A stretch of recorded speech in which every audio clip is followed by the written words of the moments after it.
Quando o Infracast surgiu, há exatos 2 anos atrás, a minha ideia e do Fernando, que foi quem criou o podcast comigo, era de trazer alguma luz sobre as coisas que aconteciam dentro da administração pública, em especial relacionado aos projetos de PPPs e concessões.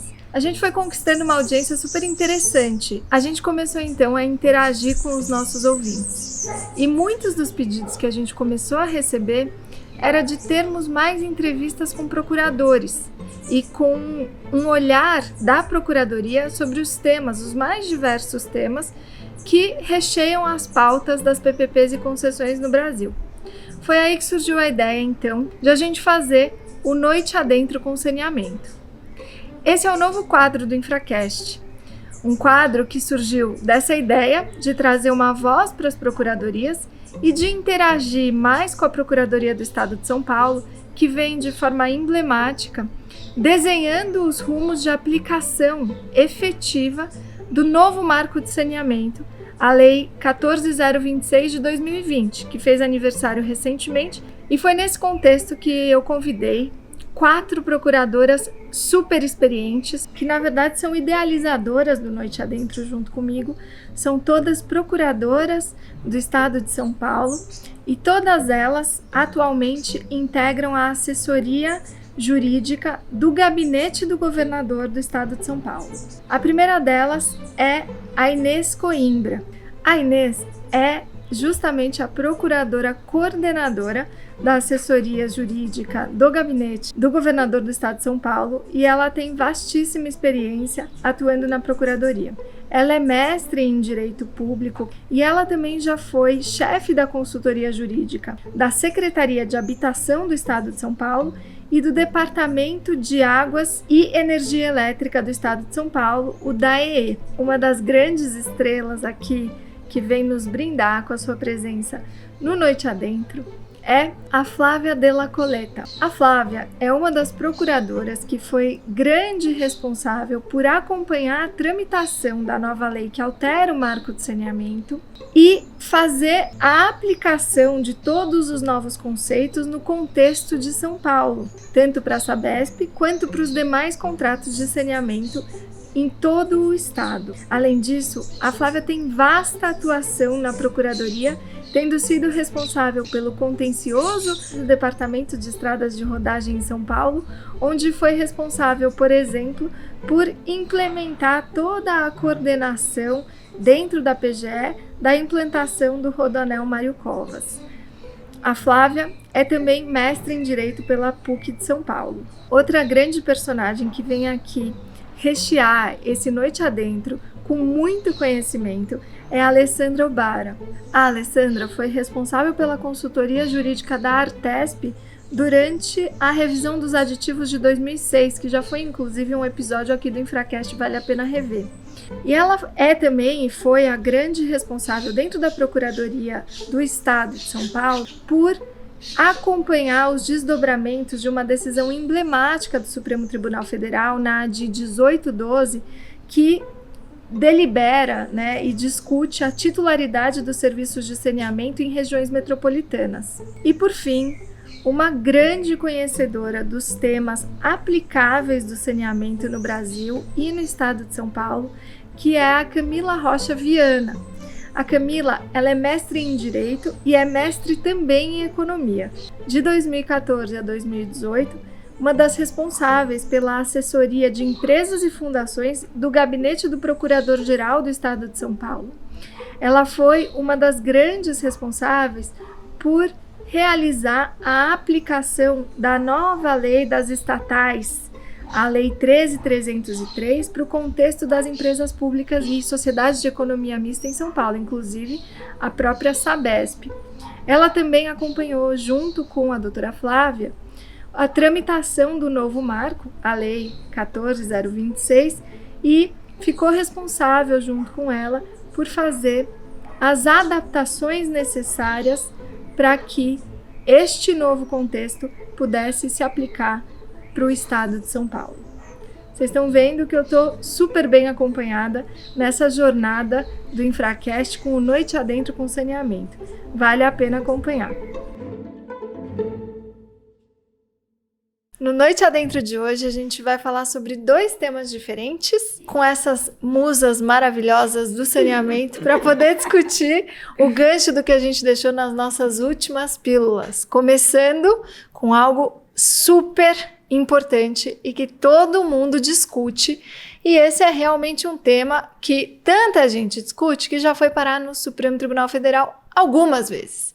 Na mais recente decisão, o Supremo retomou votos emblemáticos, né, de outros tempos, para dizer que as regiões metropolitanas e o saneamento têm que se organizar de uma determinada forma, e isso passa por um arranjo entre municípios e estados para ver como cada parte delibera para definir as metas, a forma de regular, a forma de prestar e gerir os serviços de saneamento. A gente está falando mesmo de regionalização. E o novo marco, a lei...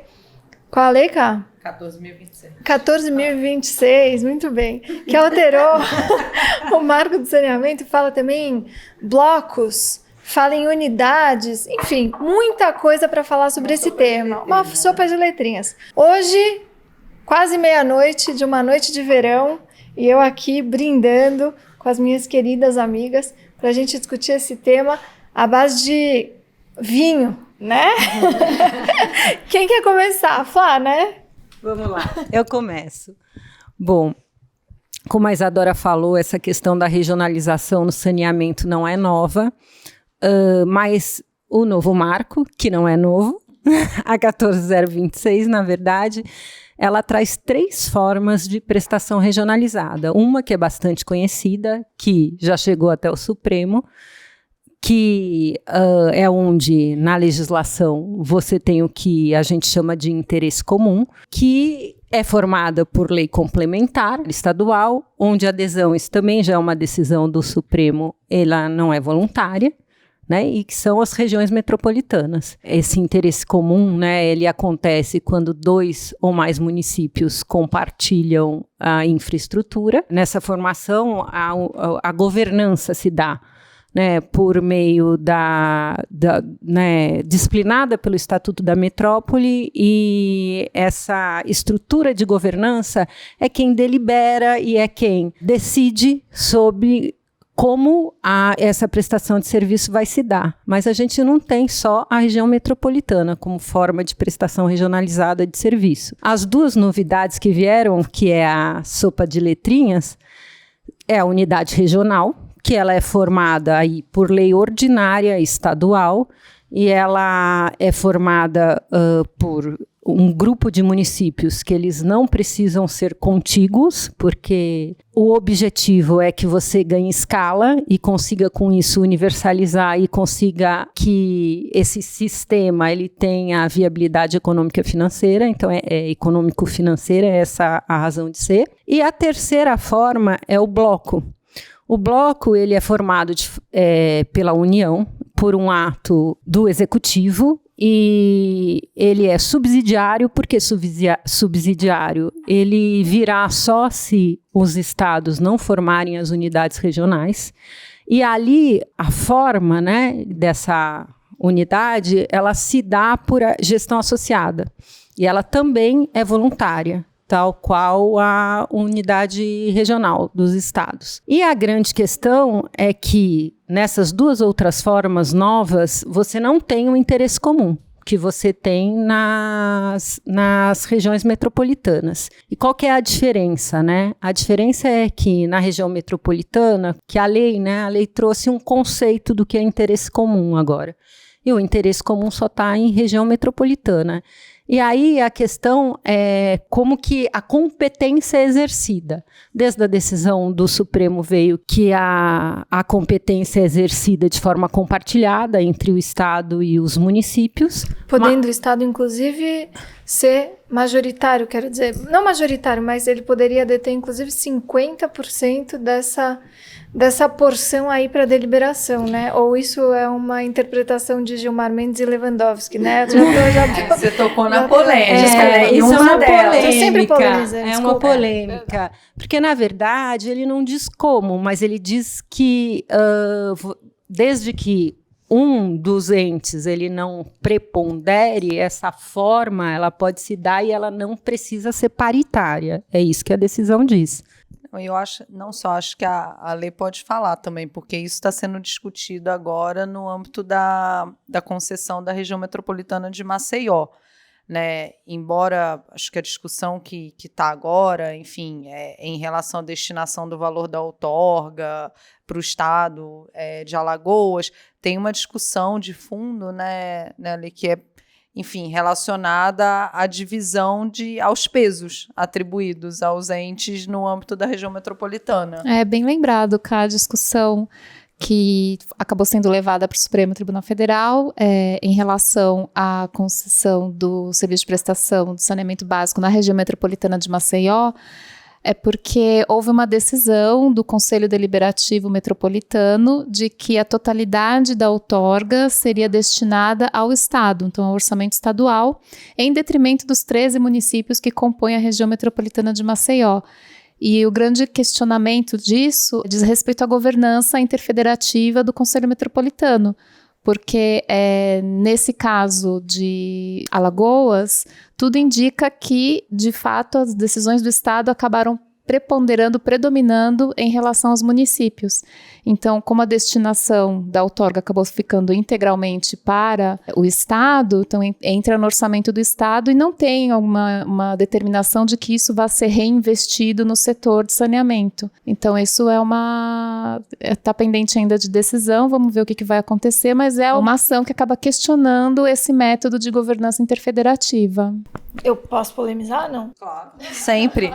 Você está aqui para isso. Se você não puder polemizar. Você está aqui para isso, qualquer coisa a gente serve mais uma taça de vinho. Perfeito. Então, autorização concedida, e acho que em linha aqui do que a gente está falando, né, dessa divisão de governança e divisão de poderes deliberativos e econômicos e financeiros, né, porque aí é onde o calo aperta para todo mundo, ninguém tem orçamento, né, mas nessa toada dessa discussão, queria perguntar para vocês sobre a titularidade do serviço municipal, né? Acho que a Flá falou aqui sobre um conceito de titularidade ou, enfim, de competência compartilhada, mas comum, né? Que foi um conceito trazido nesse emblemático julgado do Supremo Tribunal Federal e agora na lei, de alguma forma esmiuçado, mas existe ainda muita discussão sobre essa titularidade ser municipal em face justamente do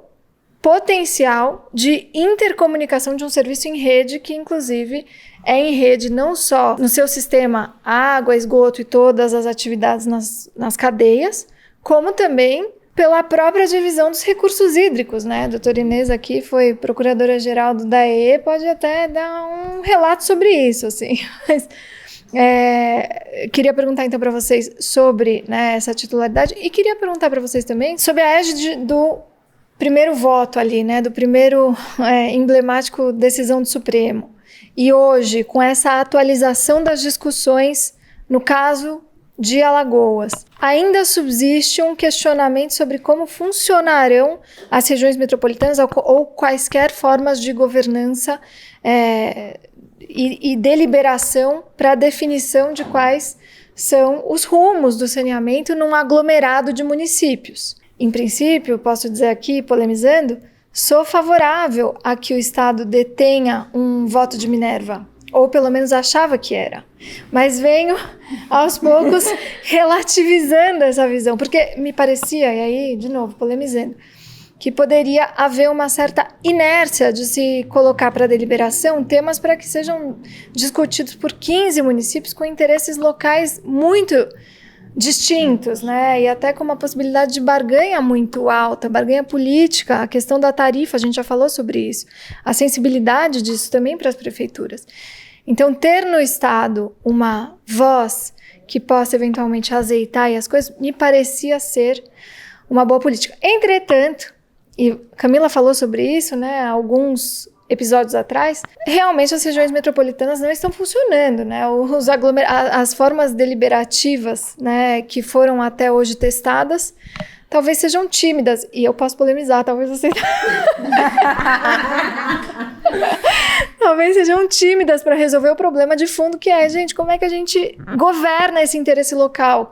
E aí, gente, o que vocês falam sobre isso? Eu acho, a percepção que eu tenho é que essa nova alteração, ou essa alteração, ela mantém a angústia da dualidade, do dilema entre o federalismo e o reconhecimento das competências municipais e a operação de um serviço dessa natureza. Então, eu acho que a criação dessa figura das unidades regionais de saneamento, a determinação para que os estados aprovem leis nesse sentido, reflete essa angústia que está desde o começo, que você vê no voto do Supremo, que é um voto que diz, olha, vocês precisam se organizar, municípios, vocês têm um papel relevante, vocês têm competência, mas sozinhos vocês não vão conseguir fazer. E é difícil você conseguir normatizar isso. E me parece que segue essa angústia, e eu acho que a Cá pode até trazer um pouco da experiência de São Paulo, no como a coisa é construída hoje, porque ela fez parte aí dos conselhos. Olha, eu entregando a coleguinha. Não, É isso aí, cara. Vamos trazer a prática aqui para a mesa. Eu quero saber qual foi essa novela, esse capítulo. Vai ser emoção, né, Inês? Vai ser emoção. Eu acho que São tantas emoções. Pincelar. Vamos pincelar, A né? chefe. Vamos dar uma pincelada aqui bem básica para não comprometer, Eu acho né? que são vários pontos. Eu não participei propriamente de nenhum colegiado metropolitano, né? A experiência, assim, acho que dando um passo atrás, né? Bom, teve a decisão do Supremo. Município, Estado, deem as mãos numa grande governança interfederativa, né, e as decisões com base no interesse comum, e, enfim, tem que ser colegiadas, etc. Acho que, em tese, era algo que fazia bastante sentido, né? E, principalmente, como uma forma de coibir uma prática do Estado, criar uma região metropolitana para avocar para si o poder concedente, a titularidade do serviço.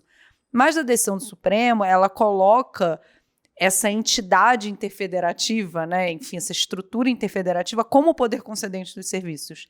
E isso estava na primeira versão do marco, quando ela foi discutida. Só que é curioso você pensar numa estrutura interfederativa como titular de competência constitucional, né? Eu acho que é uma discussão um pouco... Isso acabou sendo modificado e hoje ficou isso que a Flá trouxe do exercício conjunto da titularidade no âmbito da estrutura interfederativa, com o Estatuto da Metrópole. E isso não é só para as regiões metropolitanas, porque mesmo nas unidades regionais, a estrutura, né, colegiada de decisão de governança também tem que seguir o Estatuto da Metrópole. Embora a adesão pelos titulares de serviço local, né, dos municípios, seja facultativo, que não acontece com a região metropolitana, que é a integração compulsória, você também precisa ter decisões colegiadas, enfim, em que um ente não pode preponderar sobre o outro. E fato é que hoje, assim, no estado a gente tem várias regiões metropolitanas, enfim, tem a região metropolitana aqui da capital, várias outras, Baixada Santista, e tem um modelo posto, é um modelo anterior ao Estatuto da Metrópole, que agora está sendo atualizado por conta de novas exigências que vieram do Estatuto da Metrópole, composição de colegiado, enfim. Mas eu acho que o Estado é uma percepção pessoal, né? Embora as regiões sejam antigas e os colegiados também, vêm, enfim, já de muito tempo, tem lei de 95, ainda não sabe lidar um pouco. Como que se dá essa decisão colegiada, como são as discussões, quem são os meus representantes, mesmo a forma de indicar os representantes, isso não está muito consolidado, né? É uma nova forma de deliberar a política pública, de municipalizar determinadas decisões, isso ainda está muito novo, embora seja velho, embora a região metropolitana seja novidade. E a experiência, acho que mais assim, próxima que eu tive, embora eu não tenha sido no colegiado, foi nas discussões do contrato de São Paulo, aqui da capital. E ele foi, a Flávia participou bastante, ele foi negociado em uma época que se tinha ainda menos clareza de titularidade, que foi anterior à decisão do Supremo. Então, se pensou numa comissão, não lembro agora se é tripartite, como é que é, enfim, bipartite, sei lá, mas que eu tinha o Estado, o município, a Arcesp participava, acompanhava as reuniões e a presidência alternava, né, entre Estado e município, não sei se era a cada 2 anos, enfim. E eu participei da comissão de revisão do plano de investimentos, né? Enfim, acho que 2016. E é muito interessante ver a interação e os interesses e a negociação legítima mesmo de interesses no contrato, né? Que tipo de investimento? Salvo engano, foi nessa época que veio a discussão de você dividir esses investimentos que ficam a cargo do município, que são necessários que o poder público municipal faça, senão a concessionária não consegue fazer os investimentos necessários para levar o serviço. É o famoso anexo 7, eu não sei se será interdependência, enfim, tem lá um nome bem chique. Interdependência, coexistência de operadores no sistema e depois também o fluxo, né? Não só operacional, mas também financeiro, de arrecadação e destinação dos recursos para que se possam conduzir as obrigações, né, de parte a parte, né? Esse é o contrato de interdependência, né, que é o que está na 11445, que é entre prestadores diversos, mas tem um anexo que é justamente para fazer essa compatibilização dos investimentos municipais com os investimentos da concessionária, né, e foi uma novidade justamente desse sentimento que eu preciso que as coisas caminhem juntas, né? Então foi embrionário, né? Enfim, foi no âmbito de um contrato. Acho que o desafio é reproduzir nos colegiados, né? Esses capítulos que vocês estão contando, eles são super importantes, mas eu acho que é importante também dizer que a relação, ela pode ser uma relação estressada, né? Inclusive, nesse caso específico de São Paulo, existe notícia, pelo menos, não precisam dar detalhes sobre isso, mas notícias de judicialização dessa relação, né? Eu me lembro, inclusive, trabalhando no município de São Paulo, paravam várias dúvidas e discussões sobre os repasses que a Sabesp destinava para o município, para que o município pudesse, então, realizar com esses recursos, esses investimentos necessários que você, inclusive, mencionou. A minha percepção é que, muitas vezes, existe uma dificuldade em, de fato, executar esses investimentos, né? E aí, enfim, fica um desequilíbrio, não um desequilíbrio econômico-financeiro propriamente dito, desses que a gente conhece da Lei 8987, mas um desequilíbrio mesmo contraprestacional, porque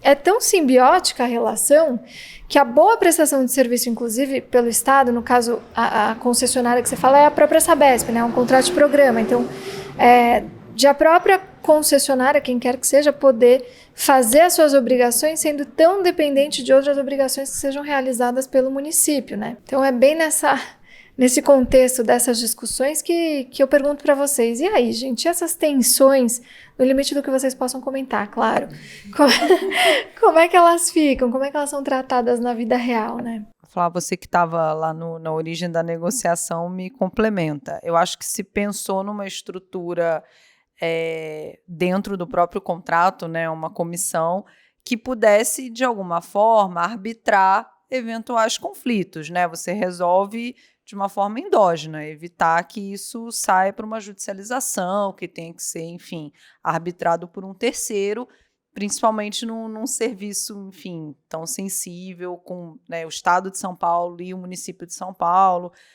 mas evidente que nem tudo são flores, né? Então, tem uma discussão muito, enfim, na ordem do dia, e salvo engano já foi noticiado, que é a questão dos repasses do FMSAI, né, se isso pode ser, enfim, contabilizado no âmbito da revisão tarifária da Sabesp, né, entre muitas idas e vindas. A Sabesp soltou uma deliberação dando lá um percentual, tem todo um procedimento que eu preciso validar de alguma forma ao fundo, porque o FMSAI eu não tenho só em São Paulo. Ele acabou sendo adotado em vários... uma prática que vários municípios hoje têm o seu FMSAI. Fundo Municipal de Saneamento Ambiental e Infraestrutura, né? Infraestrutura, exato. E acho que na maior parte dos contratos o percentual era 4%, mas no da Sabesp aqui em São Paulo, na capital, ficou 7,5%. A Sabesp soltou uma deliberação dizendo que pode contabilizar na revisão até 4%. Enfim, o município questionou se repassa, porque na origem isso já deveria ter sido contabilizado. Enfim, é uma discussão enorme. Uma novela. Mas até mais do que a discussão em si, enfim, né, o que faz sentido ou não, é se isso deveria parar no judiciário, né? Eu acho que essa é a grande...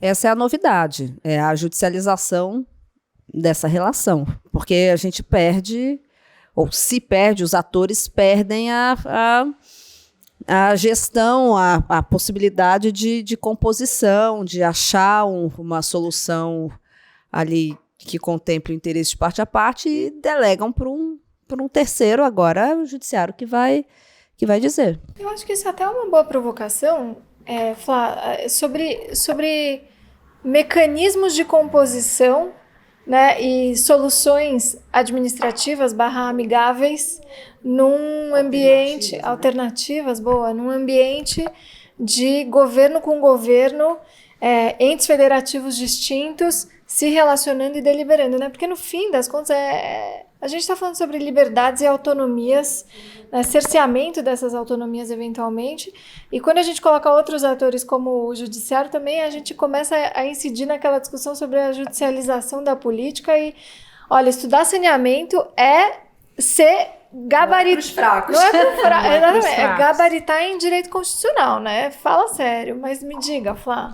Então, eu acho que assim, esse contrato que é o de São Paulo, que a Camila comentou, ele foi firmado num momento histórico um pouco diferente, porque a gente já tinha a ação no Supremo, que discutia se a titularidade em região metropolitana ela permanecia municipal ou ela migrava para o Estado, mas a gente não tinha decisões. A gente tinha votos dos municipalistas, como a gente chamava à época, dizendo que a titularidade permanecia municipal. Tínhamos voto dizendo que não, a titularidade era estadual, e depois, em 2013, mas com o contrato já firmado, é que o Supremo deu essa decisão dizendo, bom, a titularidade não é nem do município, nem do estado, ela é dessa instância interfederativa, e à época da decisão não se apontou propriamente o Estatuto da Metrópole, mas ele disse, olha, essa instância interfederativa, né, e da forma que a decisão do Supremo veio, foi o que a Camila comentou, é quase que você dizer que ele era mais um ente, né, além do Estado titular, além do município, além do Estado, agora a gente tem essa instância interfederativa. E à época, Estado, município, Sabesp, foi-se tentado, né, consensar como resolver antes da decisão, e como a gente não tinha o Estatuto da Metrópole para dizer que essa decisão se daria nessas instâncias deliberativas, foi que se tentou criar esse conselho. O objetivo era que as decisões fossem consensadas, e seria, assim, ao meu ver, muito melhor. Esse novo marco, ele talvez traga, né? Primeiro que ele expressamente estabelece a possibilidade de uma solução outra que não seja o judiciário. E segundo que ele traz a ANA, né? Você poderia, por exemplo, avocar, claro, se todos os... O problema é que só de forma consensada, né? Então, município e estado, eles teriam que concordar em que essa questão fosse para a ANA. Agora, de fato, é um desafio. O que eu vejo como positivo no novo marco, no caso das regiões metropolitanas, é claro, depois do Estatuto da Metrópole, essa decisão se dá nas instâncias de governança da região metropolitana. No caso das unidades regionais, também se dá da mesma forma, porque, inclusive, o Estatuto da Metrópole foi alterado para prever que ele se aplica nas unidades regionais. Eu acho que nas unidades regionais está muito claro a competência municipal, porque você não tem um interesse comum. Agora, quando você vai para as regiões metropolitanas, aí vem uma dúvida, né? A gente tem percebido muitos entendimentos no sentido de que essa competência, ela é municipal, mas ela é exercida de forma colegiada. Tem entendimentos, a gente já sabe, de que essa competência não é municipal, essa competência seria, nos termos da decisão do Supremo, compartilhada, e também a gente já sabe que há entendimentos no sentido de que essa competência permaneceria estadual e que o exercício dela seria compartilhado. Ou seja, uma das questões que levaram ao novo marco regulatório, que é a segurança jurídica e a tão almejada definição da titularidade, talvez não tenha sido alcançada. Mas, meninas, e essa corrida? Agora eu vou puxar a sardinha aqui para o meu estado, Minas Gerais. Agora virou mineira. Coração dividido. Virou mineira. Agora virou mineira. Ciumenta. Foi me visitar em Minas Gerais, agora eu tô tendo o privilégio de vir nessa casa maravilhosa. Mas puxando aqui a sardinha pro meu estado, Minas Gerais, a gente tem um episódio maravilhoso com a secretária Marília de Meio Ambiente. E ela me contou dessa corrida mesmo para constituição das unidades regionais pelos estados. E Minas saiu na frente, foi a primeira, né? Conta para mim um pouquinho assim sobre como isso está sendo formado, enfim, e quais os próximos passos a partir daqui. Fala, Lê. Então, é interessante lembrar que a Lei 14.026, que alterou 11.445, ela traz diversos mecanismos de indução e ela estimula a prestação regionalizada do serviço de saneamento básico. Então, um dos instrumentos de indução que estão previstos na lei é o acesso a recursos federais para investimento no setor. Então, uma das condições para que municípios acessem esses recursos federais é exatamente formar voluntariamente a adesão voluntária às unidades regionais de saneamento. Voluntária, mas se não formar, o que acontece? Qual a consequência? Então, voluntária e estimulada. Se ele não formar, ele não vai ter acesso a esses recursos federais. Tem diversas outros mecanismos de indução que a gente percebe no corpo da lei, mas esse é um dos que me parece mais, assim, um incentivo mais o que mais interessante. Sensibiliza. O que mais toca o coração. Exato, O coração e o bolso. Exato. Dói muito. Eu gostei que a Lei hoje está falando de várias coisas econômicas. Gostei. É isso aí. E até já existe um decreto federal que disciplina essas formas os requisitos, né, Cá? Me corrija se eu estiver errada, os requisitos para que a União faça esses aportes de recursos financeiros nessas unidades regionalizadas. Eu acho que é bem por aí mesmo, porque esse decreto que a Lê comentou é curioso, ele diz o que eu vou considerar como sendo prestação regionalizada para você receber meu dinheiro. E o que é esse receber meu dinheiro? Sinceramente, assim, porque eu, quando li pela primeira vez o novo marco, a gente tem que criar um slogan para esse novo marco, para a gente poder se referir a ele, né? O novo marco. Já ficou, tá certo.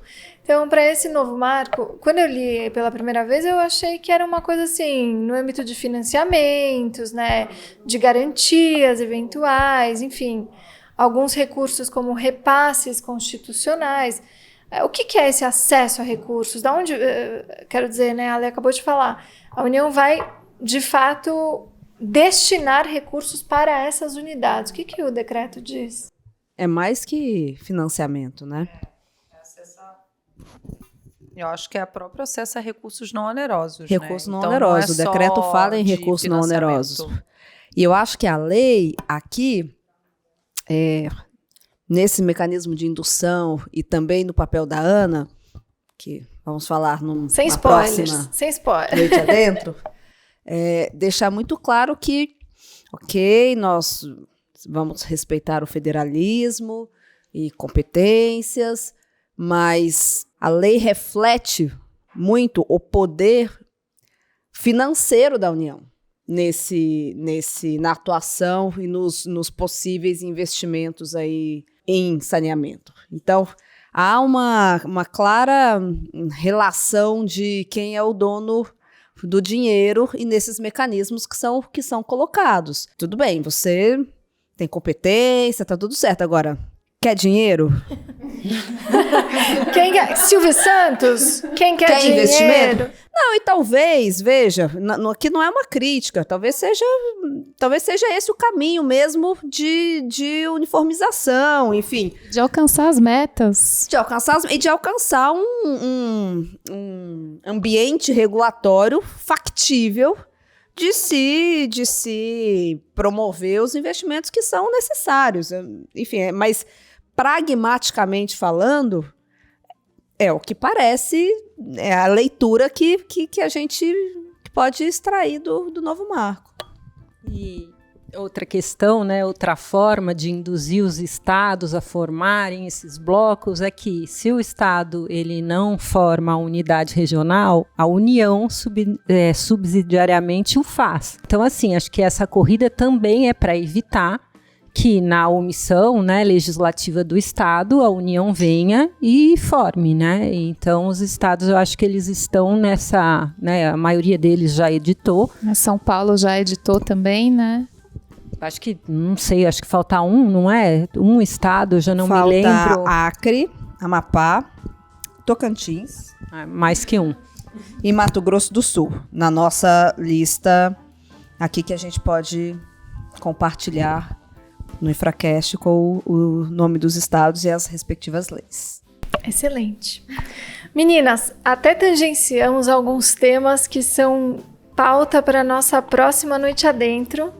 Mas, de novo, queria agradecer pela acolhida, Inês, aqui nessa casa maravilhosa e pelo excelente papo com vinho. Noite Adentro. É isso. Obrigada, gente.